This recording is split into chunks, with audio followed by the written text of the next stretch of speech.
lazy days of summer have arrived, and with them, the opportunity to travel and see new places. Maybe you're headed abroad to Paris, the city of lights and home of the 2024 Olympics. Or perhaps your journeys are taking you south of the equator to Peru for an epic hike to Machu Picchu, or to Bolivia to see the salt flats of Uyuni. Or maybe like us, you're finding your travels are closer to home on the trails of a national park, like Mount Rainier, Shenandoah, or Yosemite. From hikes to hotels to the best spots to eat, Moon Travel has you covered. From excellent first-hand experience from authors who are local to the areas they are writing about, to wonderful maps and great recommendations, Moon Travel Guides give the reader so much more than other travel guides on the market. That's right, and we are so excited that this year we are again partnering with Moon Travel. Through this partnership, through the end of 2024, our listeners can get 20% off any Moon Travel Guide when they use the code GAZE24 at checkout. That's code GAZE24, GAZE24 for 20% off any Moon Travel Guide in Moon's entire library, and you actually will not find this deal anywhere else, everybody. Head to our show notes to check it out and see Moon's entire collection of guidebooks. So ready to cross something off your travel bucket list in 2024? Have a lot of great ideas for trips, but don't know how to get started or keep your itinerary organized? Wherever your wanderings may take you or inspire you to go, Moon Travel Guides have you covered. Head to moon.com and use code GAZE24 at checkout to open up the world of possibilities for your next trip. Moon Travel, let your heart be your compass, let Moon be your guide.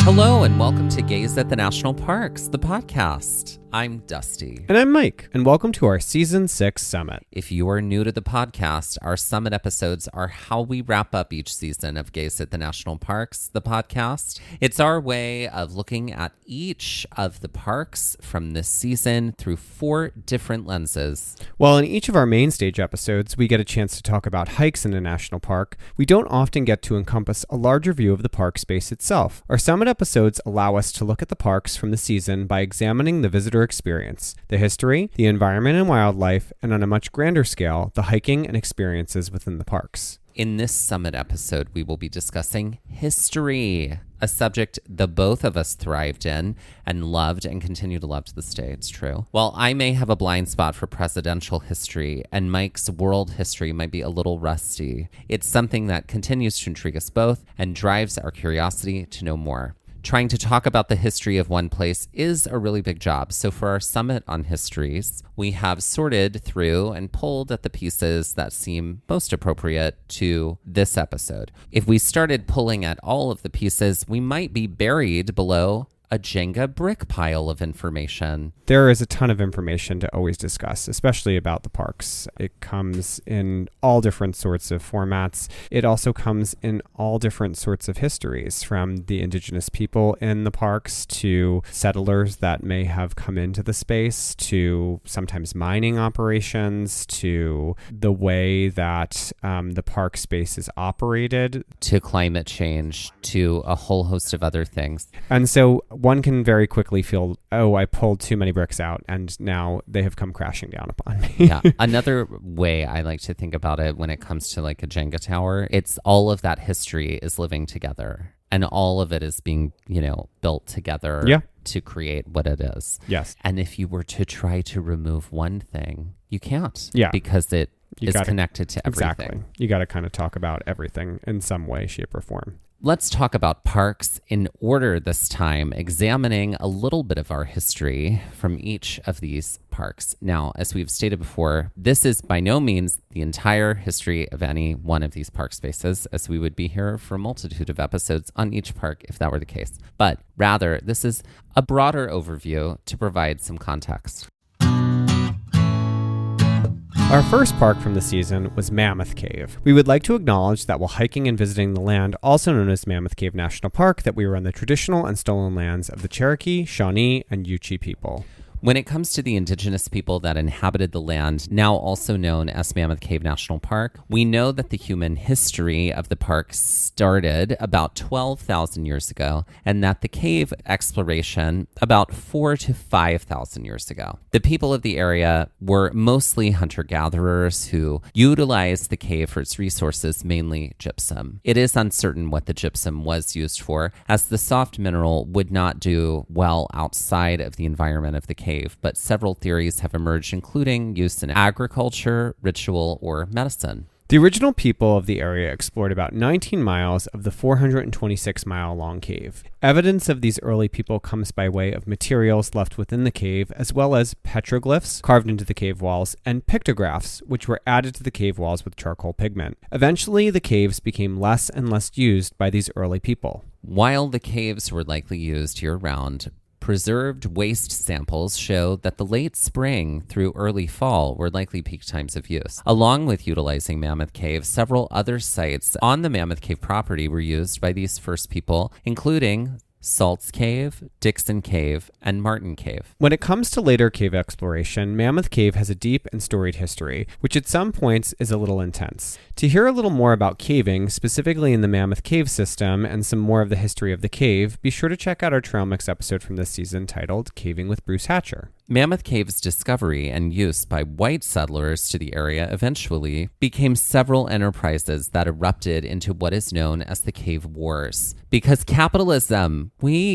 essentially, a multitude of smaller caves, which were near Mammoth Cave, became a draw for landowners to create adjacent cave experiences for a nominal fee. Some of these caves would eventually be discovered to be a part of the larger Mammoth Cave system, but at the time, prior to the Civil War, these caves provided a lucrative business opportunity for those individuals who owned the property the cave was on. Eventually, those with caves, in an effort to create a bigger draw, pushed the boundary of cave exploration at the time in order to find access points to Mammoth Cave within the caves on their properties. Because Mammoth Cave was such a draw, these entrepreneurs knew that they would have an edge on their competition if they could find another way to access Mammoth Cave. Some even blew their way into the cave, like George Morrison, who created a, quote, new entrance into Mammoth Cave, and quote, illegally. Part of keeping an independent cave alive was having access to it. At the time of the locomotive, if the cave wasn't close enough to the train station that fed Mammoth Cave, it was difficult to lure guests there. As the automobile became popular, advertising by way of what were known as cave cappers, whose booths lined the highways, was key, as well as signage. Caving in the park would not have been possible without the help of those early cave explorers, such as Stephen Bishop, who was an enslaved African American. He was placed in the cave originally as a guide, but eventually began acting as an explorer in his own right. He not only discovered many portions of the cave and helped to map it, but he was instrumental in expanding the reach of cave exploration through his crossing of the bottomless pit. While he did eventually gain his freedom and began working as a paid guide within the cave in 1856, within a year he was dead due to unknown causes. Bishop was not only incredibly important in the further discovery of Mammoth Cave, but a well-respected caver and guide by those who came to visit.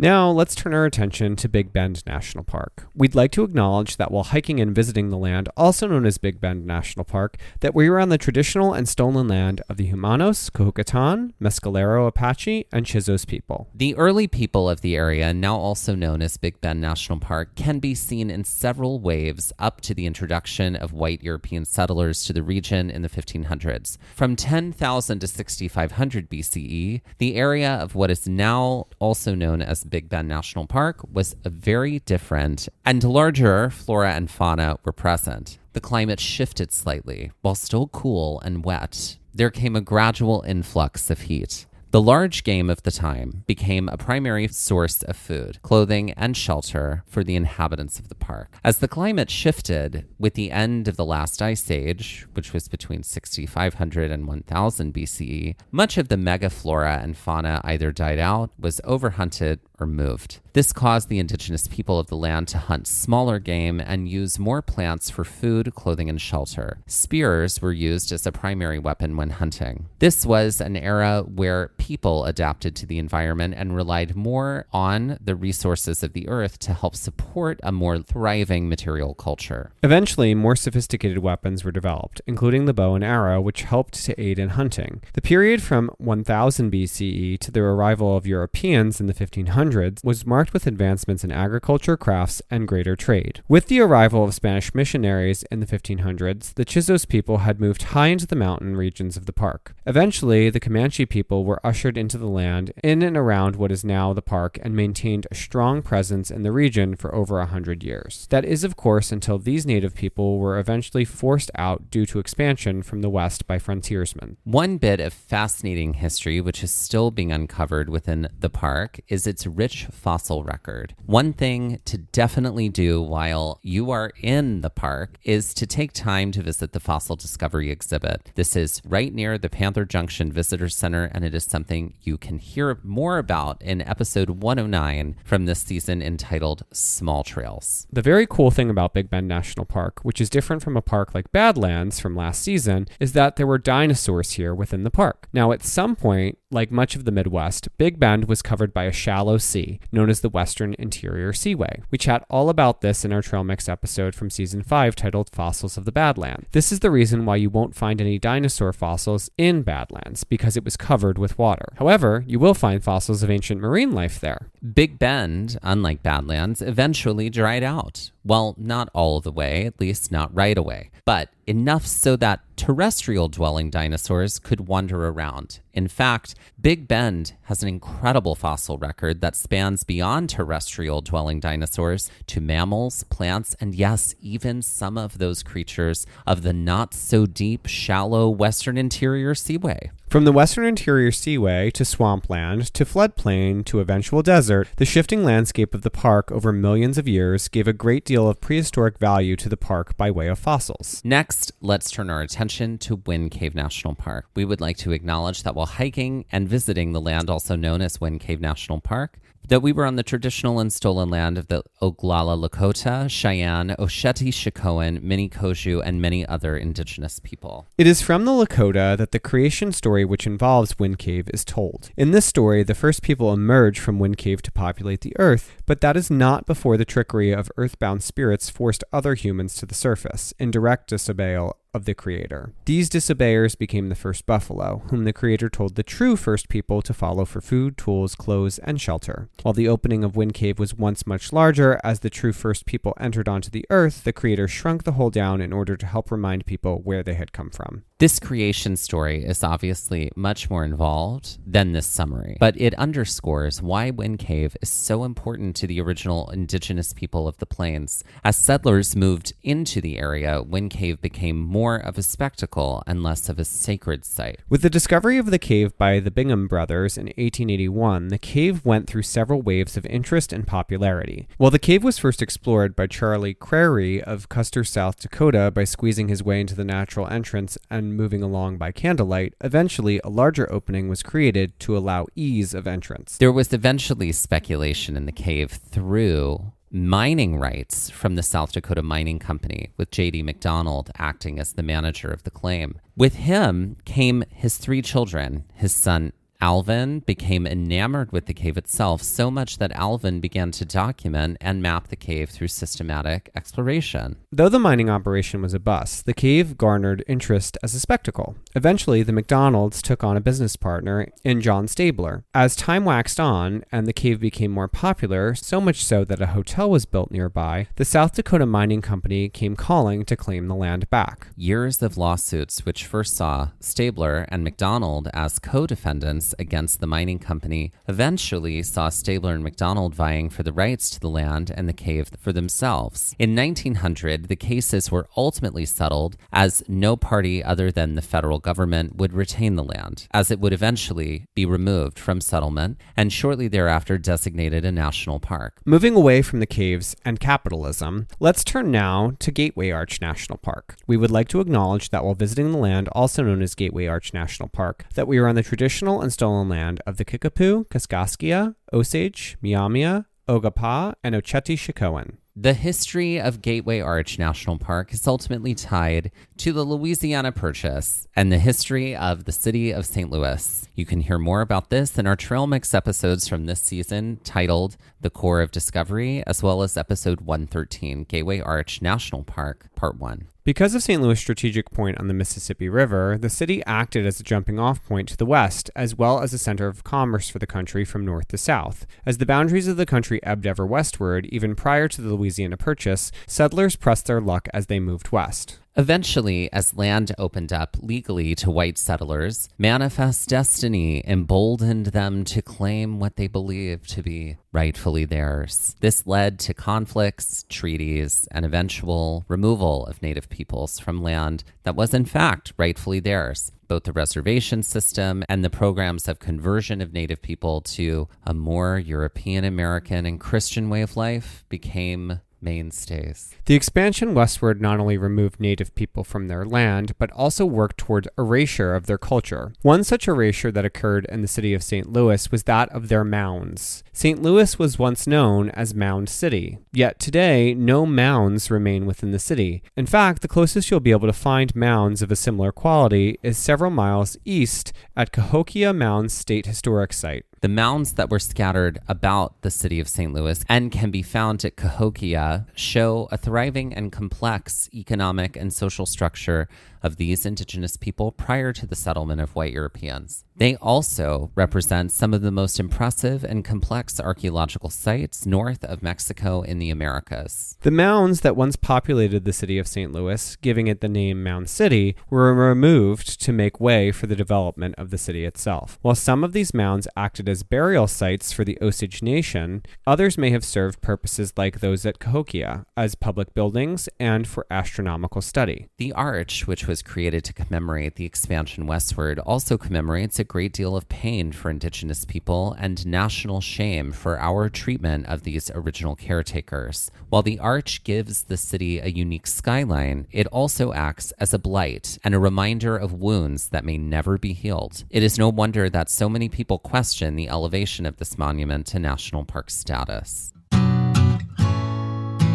During the months of May and June, we are highlighting the work of LGBT+ outdoors in our community effort to showcase organizations who are working towards social justice, environmental action, and more inclusive public lands. LGBT+ Outdoors' mission is all about connecting members of the LGBTQ+ community through the outdoors, strengthening the ties of the community, and fostering a love of the outdoors while doing so. Along with creating community among queer outdoor adventure seekers, LGBT+ Outdoors seeks to break down stereotypes and remove barriers for the LGBTQ+ community in what is traditionally a heteronormative outdoor industry. LGBT+ Outdoors is committed to not only this, but sustainability practices in the outdoors, including environmental stewardship, inclusivity and accessibility, and collaborative partnerships. Make monthly charitable giving a trend in your life in 2024 and help to support LGBT+ Outdoors this May and June. Visit the link in our Instagram bio for more information. Or go to www.lgbtoutdoors.com/donation form. As we continue on, we turn our sights south from St. Louis to Hot Springs, Arkansas. We would like to acknowledge that while visiting the land also known as Hot Springs National Park, that we are on the traditional and stolen lands of the Osage, Quapaw, and Caddo people. Hot Springs National Park's history, when it comes to white settlers, also has its roots in the Louisiana Purchase, as the Dunbar Hunter expedition passed through the area in 1804, charged by Thomas Jefferson to explore the southern portion of the land deal. Prior to exploration and settlement by white Europeans and later Americans, it is believed that indigenous people inhabited the land known as Hot Springs for at least 8,000 years, and for 3,000 of those years they called the land home. The Quapaw were the main tribe attributed to the Hot Springs region, and were said to have used the springs as their water was quite strengthening. Eventually, as white settlers moved into the area and eventually outnumbered the remaining Quapaw, land became a top priority. Through two treaties, one signed in 1818 and a later signed in 1824, the Quapaw ceded much of their land to Americans who moved into the area. displacing the Quapaw to Louisiana. Their journey to this new state, like many other indigenous tribes who were displaced, was nothing shy of disastrous. As white settlers found the land, now known as Hot Springs National Park, they soon recognized that the space could become a health resort. By the 1830s, permanent structures were established. In 1832, the land became federally protected, some of the earliest parkland to be set aside. That being said, no additional legislation was created around the space, so people flocked to the area to set up shop. Initially, the area of what is now Hot Springs town was not altogether different from rough frontier towns. When a fire swept through the town in 1878, a Renaissance opportunity emerged as new construction and more stringent laws were put into place to ensure better construction. This assured an era of luxury to the town and cemented it further as a center for health and wellness. While the bathhouses, with all their opulence, flourished through the 1960s, eventually there came a decline, as bathhouse after bathhouse closed. Only the Buckstaff remained open, as it does today, and continues to offer the traditional spa experience. Let's turn our gaze now upward toward our final park, Shenandoah National Park. We would like to acknowledge that while visiting the land also known as Shenandoah National Park, that we were on the traditional and stolen land of the Monohoic people. In our Season 2 summit, which also included Shenandoah, we touched on the Monohoic people and their history in the region, as well as the intersection of the national park and the Civil War. As Shenandoah has a deep history, as we come to this portion of the episode, we wanted to focus in on the creation of the park itself through the land grabs and the work of the CCC. Without the CCC, much of Shenandoah would not have come to be. During the height of the Great Depression, 2 years before the establishment of Shenandoah National Park in earnest, the first two CCC camps located within the national parks were both established in Shenandoah, one at Skyland and the other at Big Meadows. This expanded to 10 camps between 1933 and 1942, either within the park or adjacent to it. Along with working to create trails, build fire roads and towers, and help with the construction of Skyline Drive, they also worked to landscape the park. The park itself wrested much of its land from the residents through eminent domain, as the state of Virginia reclaimed the land and passed it on to the federal government for the creation of the national park. This work, which was disguised as virtuous, by helping the poor and destitute people of the Blue Ridge Mountains enter the 20th century, was in fact fairly duplicitous. Well, some of these communities that would eventually be cobbled together to make the park were in fact rather poor. A large majority of the communities were thriving while living a simpler life. While some of the residents of what was to become the park were given life estates, whereby their death the land would be returned to the park, those who were forced off the land or bought out of it needed to relocate. As for the CCC, a major part of their work post-1935 was to erase the evidence of human occupation from the boundaries of the park unless the homesteads within the park had been designated to be saved. Along with completely deconstructing homes, they removed gardens, uprooted orchards, and returned the land to its natural splendor. The sources for this summit episode include the NPS Park websites for Mammoth Cave, Big Bend, Wind Cave, Gateway Arch, Hot Springs, and Shenandoah National Parks. The articles on the Kentucky Cave Wars and Stephen Bishop from Mammoth Cave National Park website. The articles on human history and fossils from the Big Bend National Park website. The Cahokia Mound State Historic website and the article St. Louis was once Mound City. Its Native American residents still feel erased from St. Louis Public Radio by Brittany Cordera. The article on Wind Cave National Park from npshistory.gov. The article This is Indian Land, Hot Springs National Park by Jessica Meda. And the articles The Displaced and Shenandoah Not Without the CCC from the Shenandoah National Park website. Now, let's end this summit with a queen and a game. Ladies and gentlemen, please welcome to the stage. When do you want it? God, I love this queen. Mm-hmm. Wendy Yawana. Mm-hmm. I do feel like she has Melissa Chimenti energy from Abbott Elementary. From Abbott Elementary. Mm-hmm. Good Lord, I do love. Yeah. She's from Philadelphia. Oh my God, what is her name? I don't know, but she was Chessie. And I can only. She's Chessie, yeah. Right? Oh my God, she has a name. Lisa Ann Walter. That's her name. Okay. And lest we forget. I guess we will never forget. No. Mm-hmm. But I do feel like, Wendy Yawanit is like a cousin of... So lest we forget. Celeste We Forget, also a cousin of Melissa Chimenti. Right. When do you want it? I feel like she's owns the salon. Okay. You know, people are like, hey, I want to come get a perm. When do you want it? Yeah. Yeah. I feel like she's got tomorrow at 10 a.m. Mom energy is what I'm feeling. Totally is mom energy. Like, yeah, when do you want it? What do you want? Like, when do you want me to bring you there? Yeah. Yeah. She's rough around the edges. She's got an accent.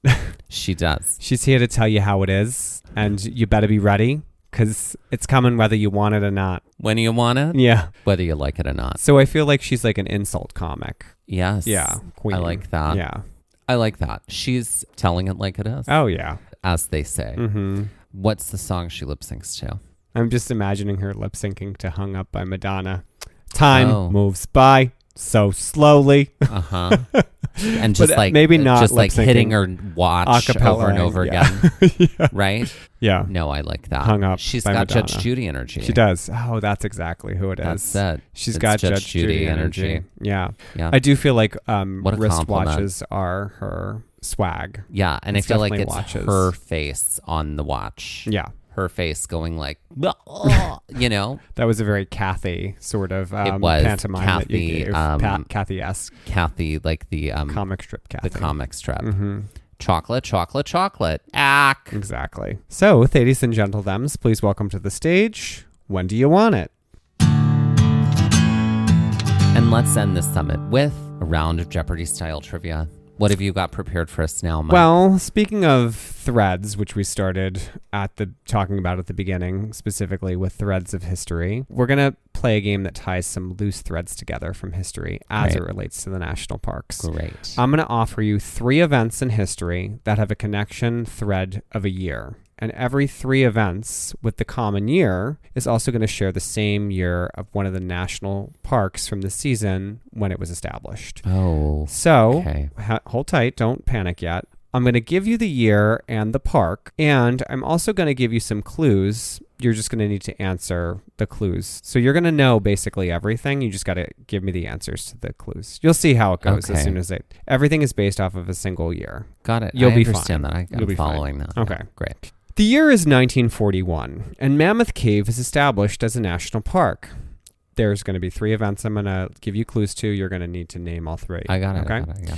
This military base is bombed by the Japanese. Edward Hopper finishes this painting, which is one of his best known, and this female superhero with ties to Greek mythology hits the comic book stands for the first time. Okay, so the superhero is Wonder Woman. That's correct. Pearl Harbor. That's correct. And then is it Soie Bleu? No, it's not. That's the only Hopper I know. The Edward Hopper painting, you definitely know it. It features 3 individuals in a diner, and we're looking in at them. Oh, it's Nighthawks. That's correct. I do love that painting. Great.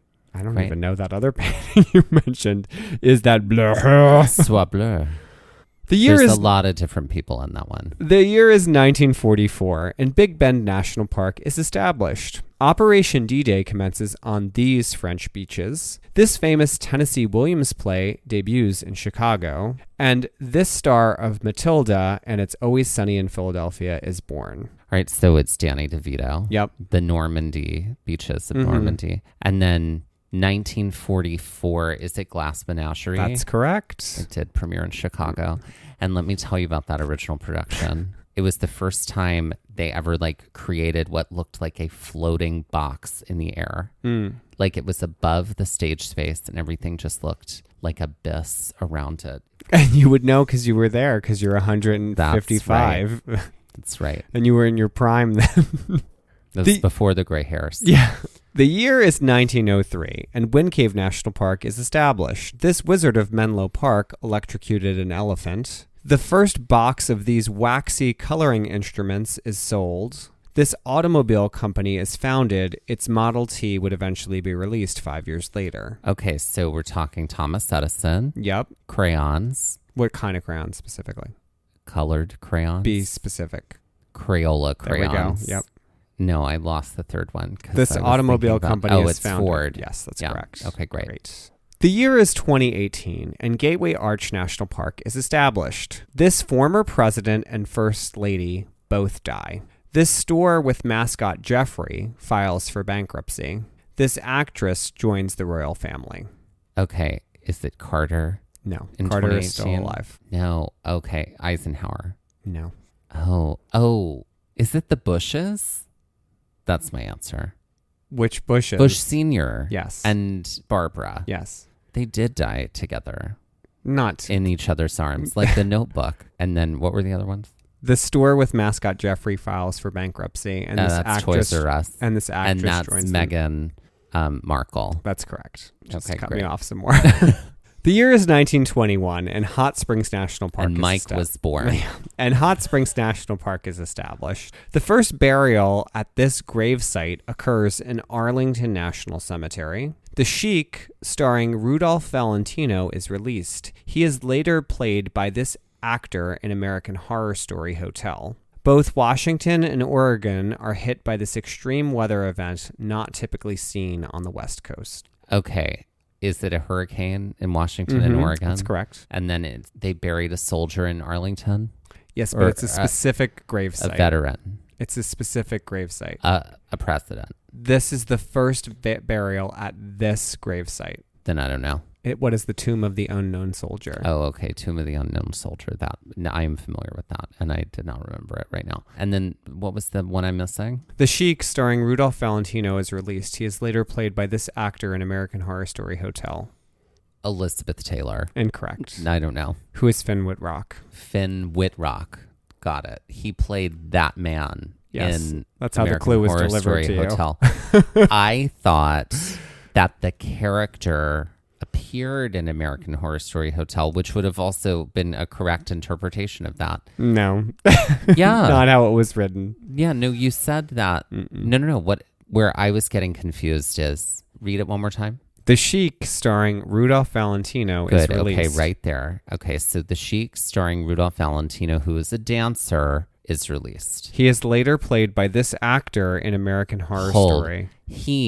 I thought you meant The Sheik, the character of The Sheik, is later played by this other actor No. who, as a character, appeared in American Horror Story. That's what I thought. There were some modifiers that I misplaced. Yeah, you better go looking for him. And finally, the year is 1935 and Shenandoah National Park is established. These 3 college football games are played for the first time. You may think of Juice, Our Star, and what Mary Poppins might have had you swallow to get your answers. This famous crooner and king is born in Tupelo, Mississippi. This company, famous for instant pictures, releases the first commercially available color film. Okay, so in backwards order, we got Polaroid, Fuji. Sorry, I Kodak. screwed that up. Yeah. Okay, so it is Polaroid. Yeah. Okay, great. Then Elvis Presley was born. And then we have the Sugar Bowl, the Orange Bowl, and the Rose Bowl. Our Star. Our Star. Like collectively our possessive Like star, S-T-A-R. Our Star that gives us warmth. The Sun Bowl. I never heard of that, girl. Well, The Sun Bowl. she exists. Does she still exist today? I don't know. We're so straight, everybody. Yeah. We definitely know that. I did know the Sugar Bowl, though, and I did know the Orange Bowl. Okay, all right, the Sun Bowl. I'm not going to lie, I really enjoyed that category. That was really fun. Thanks. Well done, Thank you. she said bitterly. Always better.